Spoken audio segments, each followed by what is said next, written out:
Today is one of the most exciting days when it comes to a renovation, and that is seed down day. Today I'm going to take you through my 8-step process that might be a little bit different than what you've seen in the past. Let's go. Step 1 is to create your seed bed.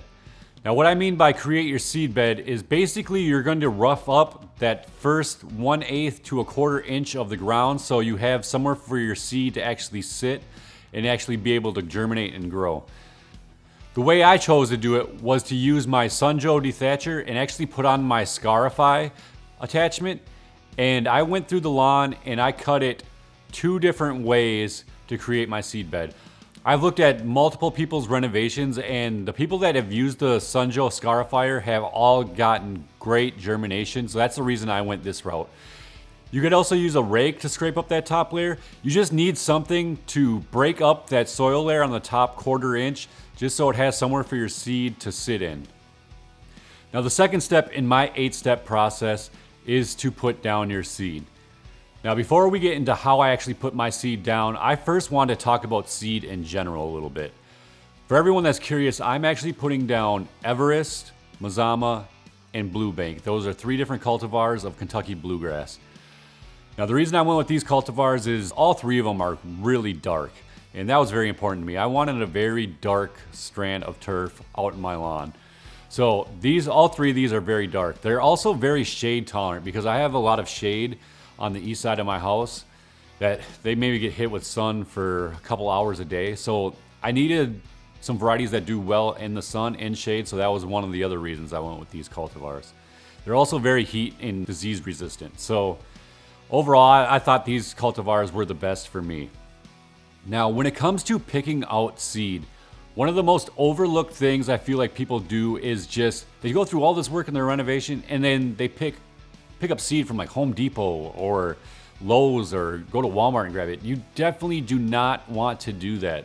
If you're going to do all this work of going through this renovation, you're going to want to put down an elite cultivar of seed because you're going to have the seed for the next 10, 15, 20 years. Yes, it's going to be more expensive, but you're going to want to put down the best you can because this is the grass that you're going to have. The ultimate goal is to make your grass look good.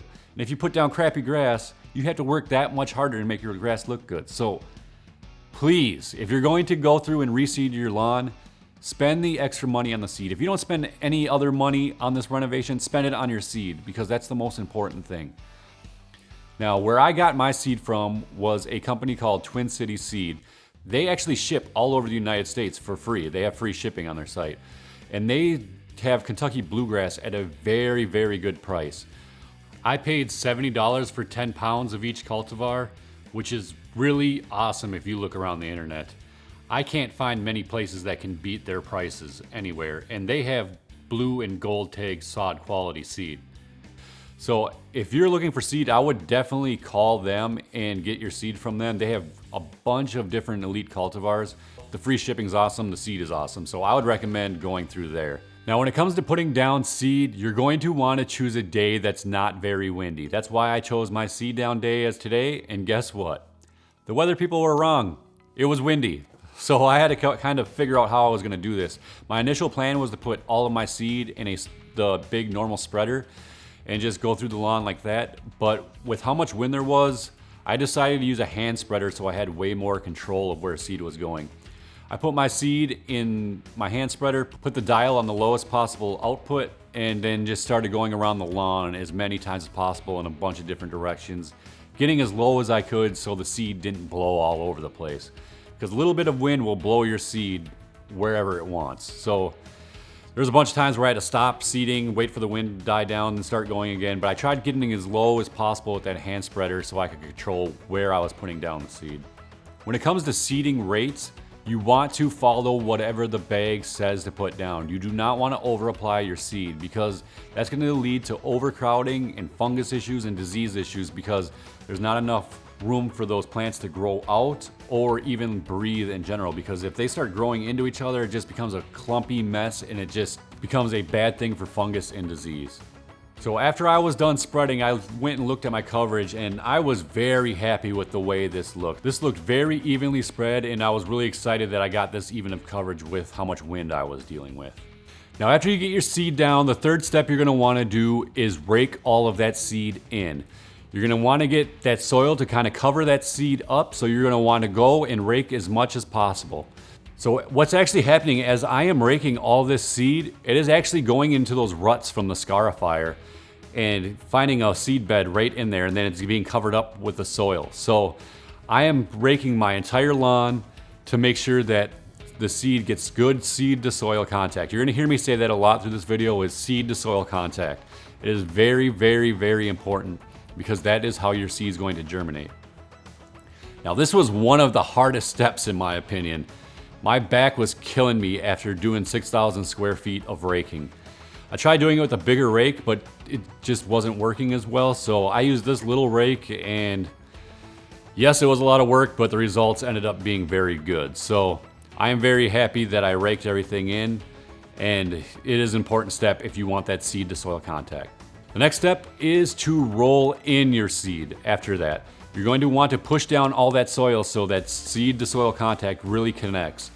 So there's a couple different ways you can do this. One, you can go out and rent a lawn roller, or if you have a greens mower, you can use that because that back drum is just as heavy as a lawn roller. So what I did is I went out and I rolled the entire lawn over one time, and then I went the opposite direction and rolled all of that also. The fifth step is to then put down your Tenacity or Mesotrione. Now what this is going to do is prevent weeds from coming up. It's basically the only weed pre-emergent you can put down that won't affect your grass seed germination. Now, Tenacity or Mesotrione is not going to be 100% effective, but it is a barrier to stop some stuff from coming through. You're going to want to use the 4 ounce per acre label rate. And actually, if you're using Tenacity, right on the syringe, it tells you exactly how much you need to put in. It's about 0.5 teaspoons per 1,000 square feet. Also, if you don't have Tenacity or don't want to spend the money on Tenacity, you can also get starter fertilizer with Mesotrione in it. The reason I didn't use the starter fertilizer compared to the liquid form is because liquid just gets put down so much more evenly than granular does. So I wanted that even coverage, so I went with the liquid form of Mesotrione or Tenacity. The next step is to put down your starter fertilizer. Now this is an optional step. If you've done a soil test and you see that your phosphorus levels are high, you don't need to put down starter fertilizer. What we're basically trying to do is put down phosphorus to help with that seed germination. So this step is optional if you know what your phosphorus levels are. If you don't know what your phosphorus levels are, or you know they're low, you definitely want to put down starter fertilizer to help with that seed germination. You're going to want to follow the bag rate on this also. I just used a regular Scott's starter fert, put it in my spreader, and put it all down at 3 pounds per 1,000 square feet. Now I got the Anderson spreader for this renovation because I wanted to make sure that I was getting even coverage everywhere, and I just needed a new spreader in general. My old one's just a plastic cheap piece of junk. And I'm telling you, the first time I used the spreader, holy crap, does it make a difference. I did not realize how much difference a good spreader makes when putting down products. So I would recommend getting a good spreader if you don't have one. I'll actually leave the link in the description below for this one. The next step is going to be to put your cover down on top of your seed. Now the reason you want to put a cover down is it's going to help keep your soil moist, and also it's going to help with runoff from any heavy irrigation or any heavy rains or downpours that come out. Now the cheapest and most common way to do this is to put down peat moss. I would say stay away from straw because straw is 1% weed and you do not want weeds germinating. 1% doesn't sound like a lot, but when you're covering thousands of square feet with hay and 1% of that's weed seeds, you're gonna get a lot of weeds, so stay away from straw. I would say if you wanna go the cheap route, definitely go with peat moss. I've used it on my backyard test plots and it worked very well.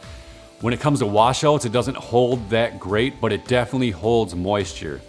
Now what I decided to do, which is a very different route, is I went and got futerra netless blankets from Twin City Seed. Now these blankets usually go down on the sides of hills for erosion purposes. Like if people have big slopes on the side of their houses, or they just have big hills in general, they'll put these on there so your seed doesn't wash away very easy. Even irrigation on big slopes, can wash away seed. So you'll put these blankets down to basically stick to the ground and hold that seed in place. Now what I decided was to put these blankets down on my entire 6,000 square feet of lawn, even though I don't even have that heavy of slopes in most areas. Now the reason I did this was 100% insurance, because failure is not an option for me with this renovation. I was not going to risk having a downpour come through and wash away all my hard work. Also, I'm going on vacation for a couple weeks during the germination process, and I'm not going to be here to see if any of my seed washes away. So if I put down peat moss and a storm comes through and washes my seed away, I wasn't going to be here to put down more seed and assess the damage. They cover 600 square feet, so I had to get 10 of these blankets, and they cost around 70 bucks a piece. So the cost can add up very fast. But like I said, failure is not an option for me. So I'm putting down these blankets to 100% cover my butt in case any big storms just pop up and roll through. Now putting down these blankets is a lot of work by itself. I would recommend having 2 people do this. I did it all by myself, and honestly, I wish I had another hand helping me during this process. Definitely 100% do not pick a windy day to do it. I didn't pick a windy day, and of course, again, weather people were wrong, and the wind was blowing my blankets all over the place. So I had to staple as I went, and it was just really tough. It ended up taking me 6 straight hours to put these things down with 0 breaks. I just powered through everything, and I was beat by the time I was done. Now, the last step in your renovation is to water, and this is very important. You need to keep your soil moist all the way through the germination process. Now, Kentucky bluegrass takes anywhere from 6 to 21 days to germinate. So that's a very big window, and it's a very long window. So that's a long time to keep your soil moist, but you need to if you want your seed to germinate correctly and germinate as best as possible. So keep that soil moist. What I did is I run my irrigation 5 times a day. What you want to do is you want to put down very light but very frequent applications of water. So I run my zones for 8 minutes a piece, 5 times a day. Now, with this whole entire process, these 8 steps, it actually took me 2 full days to do everything on 6,000 square feet of lawn. And holy crap, was it a lot of work. It's not easy, but man, when you're done, does it feel good. So just know going into this thing, it's gonna be a lot of work. It's not as easy as you think. Like when I say create a seed bed and just dethatch 2 different ways with your scarifier, yeah, it sounds like an easy process, but man, like as you're doing it, it is a lot of work. Putting down all that seed is a lot of work. So just have that in the back of your head before you go into this thing. Know you're gonna be working hard. If you guys wanna see the steps before this, please click this video right here and it'll take you to all the steps leading up to this video. If you guys have any questions, leave them below. If not, I'll see you next time on Lawn Life.